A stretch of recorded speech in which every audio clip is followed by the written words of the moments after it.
Bueno, nosotros vamos a hablar con respecto a los temas de ética y ciencias relacionados a la presentación de TOCA. Mi nombre es Alejandro Arias y mi código es 00018500009. Y mi nombre es María José Reyes y mi código IB es 00018500102.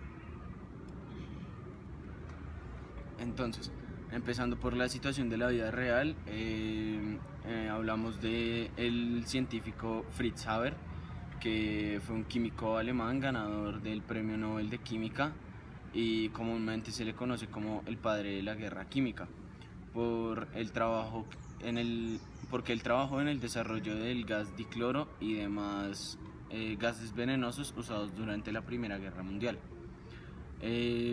Sus descubrimientos se han convertido en una de las partes más controversiales de la guerra moderna, las armas químicas, que como las armas comunes han cobrado la vida de muchos. Sin embargo, hubo un rol significado en el método que se usa hoy, significativo, en el método que se usa hoy en día para fertilizantes y demás explosivos. El proceso Haber-Bosch es utilizado actualmente para la síntesis de amoníaco, componente importante para la producción de estas dos cosas, y razón por la cual Fritz Haber gana el Premio Nobel en Química. Entonces, con relación a esto, nuestra pregunta de conocimiento vendría siendo si existen condiciones que limiten la producción de conocimiento científico. La relación o la conexión que existe con esta pregunta y la situación de la vida real viene de que el conocimiento científico incluye conocer y entender a profundidad todo lo que nos rodea, además de saber cómo manipularlo. Los científicos más famosos son conocidos por poseer ese tipo de información. Sin embargo, nos basaremos en hasta qué punto se puede aplicar un conocimiento de tal magnitud, ya que una fuente de conocimiento tan grande podría potencialmente utilizarse para acciones más allá de nuestra propia comprensión y para cosas no necesariamente éticas. Así que la conexión que la situación tiene con la pregunta es si el conocimiento científico puede o no tener limitaciones para usarse y hasta qué punto está bien usar nuestro conocimiento para producir o realizar acciones que no tengan un efecto totalmente positivo. Para esto, para analizarlo, nos basaremos en una forma de conocimiento y dos áreas de conocimiento. Nos basaremos en la forma de conocimiento de razón y en las áreas de ciencias naturales y de ética. Entonces, empezando por la razón, esta está vinculada estrechamente con la lógica, que es la deducción de conclusiones válidas a partir de premisas o puntos de partida dados. Se conecta con la situación de la vida real, dado que la lógica de Fritz Haber era ayudar a su país con su conocimiento. Como tal, la lógica de él era ayudar a su país a ganar la guerra, y surge entonces una pregunta interesante sobre los criterios de racionalidad y las normas de razonamiento que están basados en la cultura. La cultura patriótica del país, en cuanto a la citación que es la guerra, instruyó las acciones de Haber. Y Haber, cuando fue entrevistado en la guerra, él dice: en tiempos de paz un científico pertenece al mundo, pero en tiempos de guerra pertenece a su país. Ahora, en cuanto a las ciencias naturales son, como he dicho anteriormente, la manera que tenemos para intentar entender lo que nos rodea. Entonces es cómo manipular nuestro entorno con el fin de generar beneficios para la humanidad.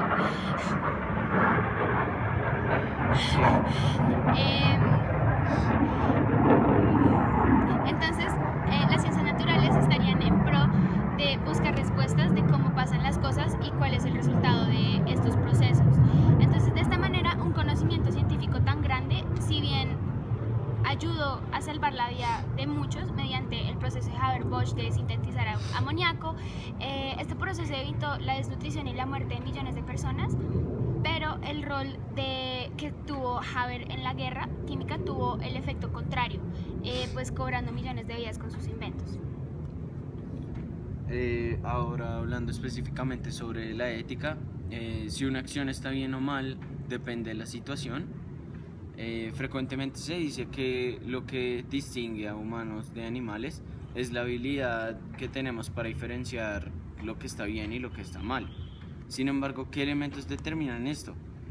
A ver, Haber contadas veces defendió su posición y sus acciones en la guerra de gas.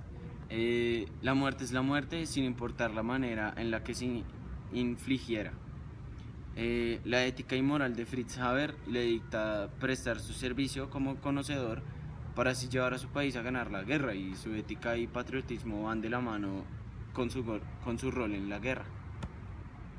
Ahora, para brindar una posible respuesta en relación a esta situación, una posible respuesta a la pregunta de conocimiento en relación con esta situación de la vida real, el único elemento que parece ser lo único que limita la producción de conocimiento científico es la ética, la lógica y la razón del portador de este conocimiento.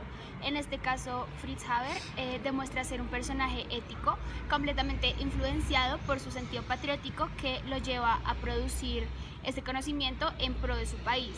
Entonces se podría decir que no hay forma de argumentar si una acción es moral o inmoral, ya que las acciones de Haber no se llevaron a cabo con el fin de cobrar las vidas que se cobraron, sino por el contrario fue de ayudar a su país a ganar la guerra y salvar las vidas de Alemania. Sin embargo, pues para contraargumentar esto, utilizaremos la situación de la vida real de los experimentos nazis.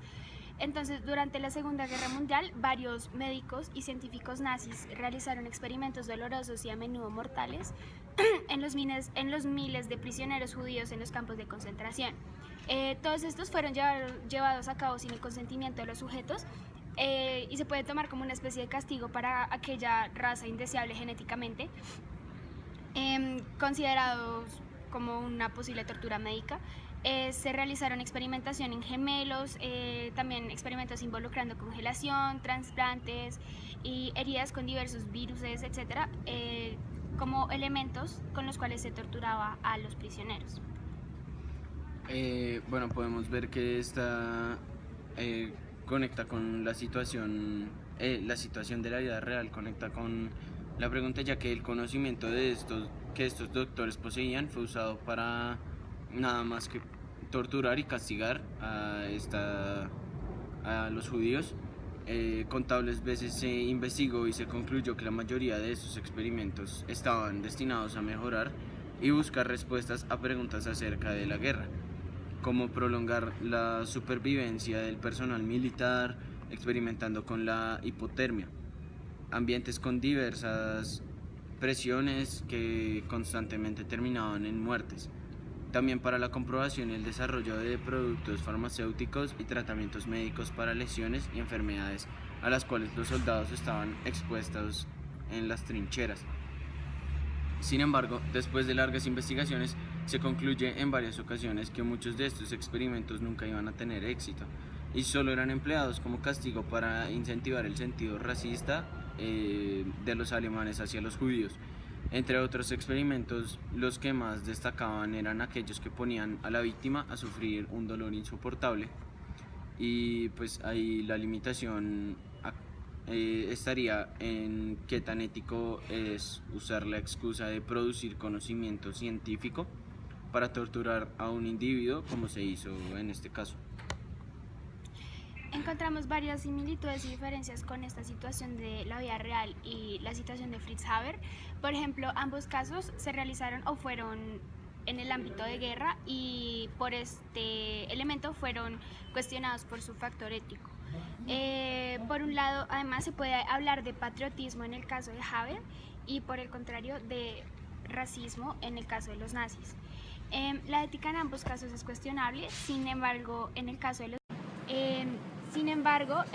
de los nazis se cuestiona más que todo el usar un conocimiento científico tan grande como el que poseían los médicos para ningún beneficio en general y solo con el fin de torturar. Haber, por el contrario, utiliza su conocimiento para la producción de elementos que, aunque cobró la vida de muchos, salvó la vida de otros en su país, ayudando a que ganaran la guerra con sus inventos. Los experimentos en los campos de concentración fueron más que todo en pro de generar miedo y supremacía, entonces se puede ver la diferencia entre los dos casos. Bueno, y ya respondiendo a la pregunta, el límite vendría de hasta qué punto puedo generar un beneficio con mis conocimientos. Entonces, en el caso de Fritz Haber, sus conocimientos se basaron en producir un beneficio para su país, no solo con los químicos. El proceso Haber-Bosch hasta el día de hoy juega un rol muy importante en el proceso de cultivos, y sus inventos llevan a Alemania a reducir el número de muertes en guerra. Los nazis simplemente lograron pequeños avances médicos, en los cuales el número de personas torturadas y muertas sobrepasa el número de beneficios que lograron con sus experimentos. Entonces, el conocimiento científico al final es solo una fuente que necesariamente existe para mejorar nuestra comprensión sobre lo que nos rodea. Entonces, ¿cómo podemos manipular el entorno para el beneficio de la raza humana? Entonces, el límite, según estos ejemplos, tendría más que ver con la moral y lo que está bien y mal. El fin justifica los medios.